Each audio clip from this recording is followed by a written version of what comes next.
Hi everyone, welcome back to Be Rich, and it's me and Anand recording remotely from Paris. This is our second attempt at this, so we're sorry. We did record the first attempt, and we had some technical issues, and the video didn't get recorded.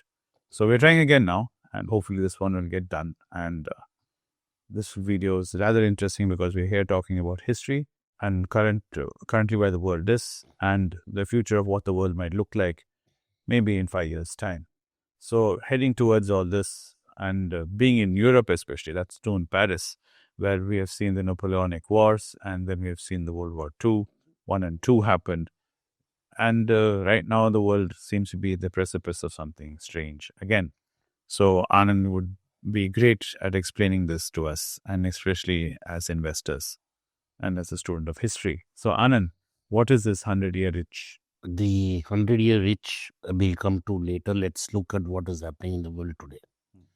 In 1991, the Berlin Wall came down, which marked the end of communism. So roundabout from the late 80s till about 2022, you had a unipolar world where America was the policeman of the world. America had no competition. But the act of Nixon and Kissinger of becoming friendly with China to counter Soviet Union meant that China became factory to the world. Deng Xiaoping famously said, as long as the cat can catch mice, the color of the cat does not make a difference. And therefore, they embraced state-owned capitalism. But the state gave capitalism to some of its citizens, some of it the chosen few, and had a one-party rule. Basically, the communism values declined. You had a new form of dictatorship in China. There were signs of it thawing, as in Tiananmen Square and others. But the Chinese Communist Party has reaffirmed its grip on the political space. Xi Jinping has consolidated power more, and the technology which the West gave China, China has built on it and taken a big lead in electric cars, especially, and in other areas such as rare earth metals. There are certain products that only China can make, and the West has lost its skill sets on that. At this juncture, the world is talking of de-dollarization. So we have de-dollarization and the 100-year each to pack up, to unpack. America at this moment decided to do stupid things like getting a quixotic president in place. Now, what has happened is in Europe, every 100 years, there will be a major war in Europe where there'll be some bloodletting. It started with Napoleon thinking that he could own Europe, invading Russia and losing to Alexander III and his seventh. And there was a coalition of Western powers. Something about 3 hours from here, at the place called Waterloo, he finally was defeated. The world had exactly 100 years of peace. In 1914, the world started to fight again, especially the Europeans among themselves.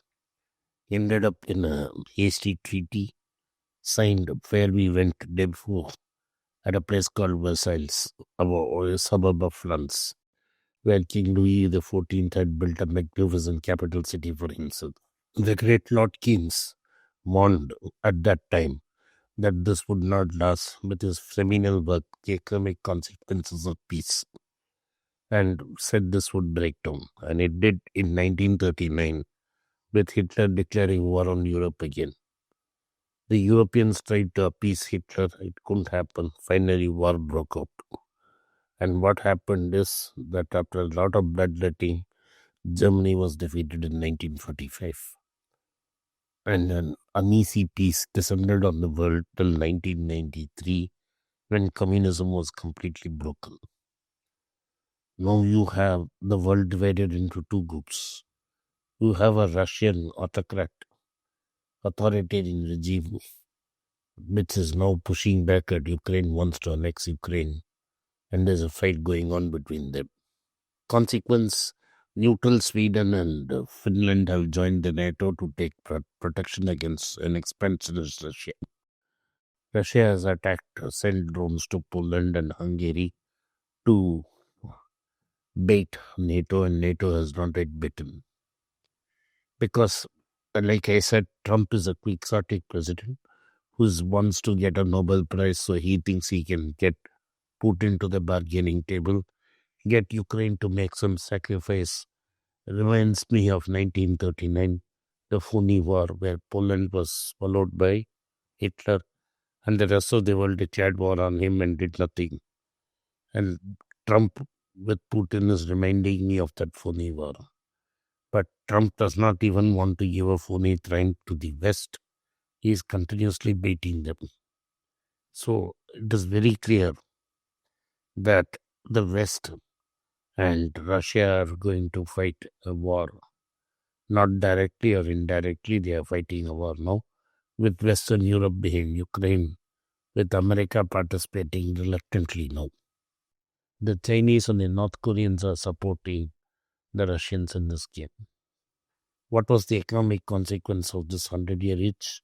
Is Biden promptly seized all the overseas wealth of the Russians, and the European Union seized some of it. These were assets in US dollars.